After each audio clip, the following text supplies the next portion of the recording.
வணக்கம். வாங்க இன்னைக்கு எந்த கோயிலோட மண் எடுக்க போலான்னு செக் அவுட் பண்ணுவோம். Welcome to compare. கம்பார் ஏரியாவில் பழமையான கோயில்கள் நிறைய இருக்குன்னு கேள்விப்பட்டிருக்கேன். 100 வருஷம், 150 வருஷம், 200 வருஷம் கோயில் கூட இருக்குன்னு. ஸோ நேராக இந்த கோவிலை தேடி வந்திருந்தேன். அதில் முதல்ல கண்ணில் தென்பட்டது அருள்மிகு ஸ்ரீ நாகம்மா கோவில். கோயிலோட மணியை பார்த்தாலே உங்களுக்கு தெரிஞ்சிருக்கும், மிக மிக பழமையான கோவில் இது.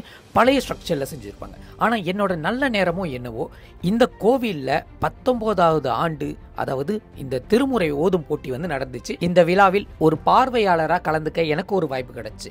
இங்க போட்டியில கலந்துகிட்ட இந்த பள்ளி மாணவர்கள்லாம் வந்து ரொம்ப அருமையாக படைச்சிருந்தாங்க. அவங்களோட பேச்சு திறமையும் சரி, அவங்க பாடல் திறமையும் சரி, மெய் சிலுக்க வச்சிருச்சுன்னு சொல்லலாம். அதே நேரத்தில் இந்த மாதிரி போட்டிகள் எல்லா மாநிலத்திலையும் நடந்துகிட்டு இருக்கு. உங்க பிள்ளைகளையோ இல்லை உங்க வட்டாரத்தில் இருக்கிற இந்த மாணவர்களை என்கரேஜ் பண்ணி இந்த மாதிரி போட்டியில கலந்துக்க சொன்னீங்கன்னா அவங்களுக்கும் சமய சிந்தனை வளரும், சமயத்தை பாதுகாக்கணும்னு பொறுப்பும் வரும். நம்ம வேலை இந்த இடத்துல என்ன, ஒரு பொடி மண் எடுக்கிறது தானே. அந்த வேலையை கவனம் செலுத்துவோம்.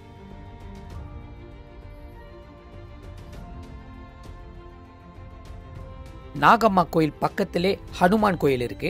கோவில் பேரு ஸ்ரீ ராம பக்தன் ஹனுமான். இந்த கோவிலோட பெரிய வரலாறே அந்த கோவிலோட பூசாரி மூலியமா கேட்டிருந்தேன். ஐயாவை பாருங்க எப்படி இருக்காருன்னு. இந்த சிலையும் சரி, இந்த வடிவமும் சரி, இந்த உள்ள காலத்துல செஞ்சதில்ல.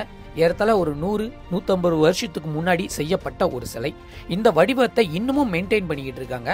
ஆனா என்ன ஒரு பெரிய குறையா இருக்குன்னா, இந்த கோவில் வந்து பாலஸ்தாபன் பண்ண வச்சிருக்காங்க. இந்த கோவிலுக்கு நிதியும் தேவைப்படுது. இந்த கோவிலோட முழு ரூபத்தை பார்த்தீங்கன்னா ரொம்ப அழகா இருக்கும். அது மட்டும் இல்லாம அந்த கோவிலுக்கு சம்பந்தப்பட்ட ஒரு மாபெரும் சிலையை தமிழ்நாட்டிலேருந்து இறக்கியிருக்காங்க, ஹனுமார் சிலையை. அந்த ஹனுமார் சிலையை கண்டிப்பா அந்த கோவிலை வைக்கிறதுக்காக இன்னமும் காத்துக்கிட்டு இருக்காங்க. இந்த ஹனுமார் சிலை அந்த கோவிலுக்குள்ள போகுமா இல்லையான்னு மக்களாகிய நீங்க தான் முடிவு பண்ணணும். இந்த கோவிலோட வரலாறு சாதாரணமான வரலாறே கிடையாது. இது பக்கத்துல இருக்கிற இந்த பாறையை பார்த்தீங்கன்னா, இந்த பாறைக்கு மேலுக்கு முருகர் இருந்திருக்காரு. இந்த முருகருக்கு பின்னாடி ஒரு பெரிய மரம் இருந்திருக்கு. ஒரு காலகட்டத்தில் அந்த மரம் வந்து பட்டு போனதுனால அந்த மரத்தை வந்து எதுவுமே செய்ய முடியாமல் போயிடுச்சு. இந்த பாறையை பார்த்தீங்கன்னா சுத்தி படி. அதே நேரத்தில் இப்போ நான் நிற்கிற இந்த பூமி இருக்க, இதுவும் 30 அடி அளவுக்கு மண்ணை கொட்டி தான் ஏற்றிருக்காங்க. இதுக்கு முன்னாடி இது எல்லாமே படி. அவ்வளோ அழகா இருக்கு. இதோட போட்டோஸ்லாம் வந்து அவங்களோட ஃபேஸ்புக் டீட்டெயில்ஸில் வச்சிருக்காங்க. இந்த பாறைக்கு அடியில் தண்ணி ஓடுற சத்தம் கேட்குது. எங்கேருந்து வருது கேட்டோமா, எங்க வருதுன்னு கோயிலுக்காரங்களுக்கே தெரியல. ஏன்னா இது காலங்காலமா அந்த தண்ணி ஓடிக்கிட்டே தான் இருக்கு. இந்த மண்ணுக்கு தனிப்பட்ட முறையில ஒரு வைப்ரேஷன் இருக்கு. இந்த இடத்துல தியானம் செஞ்சாங்கன்னா கண்டிப்பா அவங்களுக்கு தேவைப்பட வேண்டிய ஞானமும் கிடைக்கும். அந்த வைப்ரேஷனும் அவங்களால ஃபீல் பண்ண முடியும். கோவில்காரங்களும் இந்த இடத்த வந்து ஒரு தியானம் பண்ற ஒரு மடமா மாத்துறதுக்கு முயற்சி பண்றாங்க. மக்களாகிய நீங்க உங்களால் முடிஞ்ச காணிக்கையை நீங்களும் செலுத்தலாம். பிரிக்ஃபீல்ட் அனுமார் கோவில் மண்ணை விட இந்த கோயில் மண்ணு இன்னும் கடினமாக இருக்கு எடுக்கிறது. அவ்வளோ வேர்கள் இருந்துச்சு. அந்த வேர்கள்ல எடுத்த பிறகுதான் மண்ணே எடுக்க முடிச்சு. அதே நேரத்தில் கோவில்காரங்க சொன்னாங்க, அந்த வேர்ல இருக்கிற சின்ன சின்ன நார் வச்சுதான் கையில கட்டுற கயிறா கொடுப்பாங்களாம். இந்த வேலையில கோவில் தரப்பினர்களுக்கு நான் நன்றியை தெரிவிச்சுக்கிறேன். இந்த மரத்தோட ஒரு பொடி மண்ணு தான் நான் எடுத்தேன். இந்த மரத்துக்கு ஒரு சாங்கியம் இருக்கான். இந்த மரத்துல ஏறி ஒரு மண்ணெண்ணெய் விளக்கு ஏற்றி வச்சுட்டு வருவாங்களாம். இந்த சாங்கியத்தை பத்தி தெரிஞ்சுக்கணும்னா கண்டிப்பா இந்த கோயிலுக்கு நீங்க வந்தே ஆகணும். அனுமார் கோயில் அருகிலே இன்னொரு கோயிலும் இருந்துச்சு, அருள்மிகு மகா மாரியம்மன் ஆலயம். இந்த ஆலயம் பார்க்கவே ரொம்ப கியூட்டா, ரொம்ப அழகா இருக்கு. அதுவும் விசாலமான இடத்துல அழகாக அமைஞ்சிருக்காங்க. இந்த கோவில்லையும் ஒரு பெரிய அரச மரம் இருக்கு. இந்த அரச மரத்துல ஒரு படி மண் எடுக்கிறதுக்கும் எனக்கு உத்தரவாதம் கிடைச்சிச்சு. இந்த மண்ணெல்லாம் கையில தொட்டு அதை எடுக்கும் போது அதோட வைப்ரேஷனை என்னோட பாதத்துல பார்க்க முடிச்சு. இதெல்லாம் பெரிய பிளாசிங்கா தான் நான் கருதுறேன்.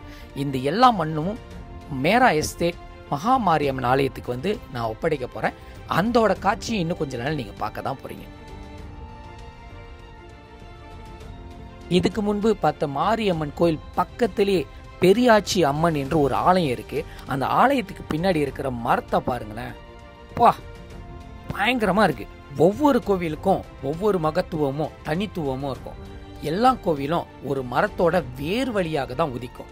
அதே போலதான் இந்த பெரியாச்சி அம்மனோட ஆலயமே. இந்த மரத்தை பார்த்தாலே நம்மளுக்கு பெரிய கூஸ்பாமையா ஏற்படும். ஏன்னா இந்த மரத்துக்கு உண்டான விஸ்வரூபம் பார்த்தீங்கன்னா, அதோட வளர்ச்சியும் அதோட படர்ந்து இருக்கிறதும் இது இன்னைக்கு நேத்து முளைச்சது கிடையாது. குறைஞ்சது ஒரு 100 வருஷத்துக்கு மேற்பட்டு தான் இருக்கும். அதே நேரத்தில் இங்க அதிகமாக சாரப்பாம்பும் நாகப்பாம்பும் நடமாடுறது சொல்லியிருக்காங்க. அதனால இந்த கோயிலுக்கு வரும்போது நீங்க பார்த்து கவனமா தான் வரணும். இந்த கோவிலோட ஒரு புடி மண் எடுக்கிறதே சாதாரண காரியமே கிடையாது. அவ்வளோ கடினமாகவும் இருந்துச்சு. இந்த கம்பார் எனக்கு மிகப்பெரிய அனுபவத்தை கொடுத்துருச்சு சொல்லலாம். 20வது மண் பேச்சாயம்மனோட மண். பக்த பெருமக்கள் இந்த வீடியோஸை பார்த்துருந்தீங்கன்னா கண்டிப்பாக இந்த ஆலயத்துக்கு ஒரு தடவை விசிட் பண்ணுங்கள். உங்களுக்கு நினச்சது எல்லாம் கைகூடும். எங்கே இருக்குன்னு பார்த்தீங்கன்னா கம்பார் நாகம்மாள் டெம்பிளுக்கும் கம்பார் மாரியம்மன் டெம்பிளுக்கும் கம்பார் ஆஞ்சநேயர் டெம்பிளுக்கும் நடுவில் இருக்காங்க இந்த பேச்சாயம்மன். கண்டிப்பாக ஊர் மக்கள்கிட்ட கேளுங்க, அவங்க வழி காட்டுவாங்க. இந்த ஆத்தா உங்களோட வாழ்க்கைக்கும் வழி காட்டுவாங்க.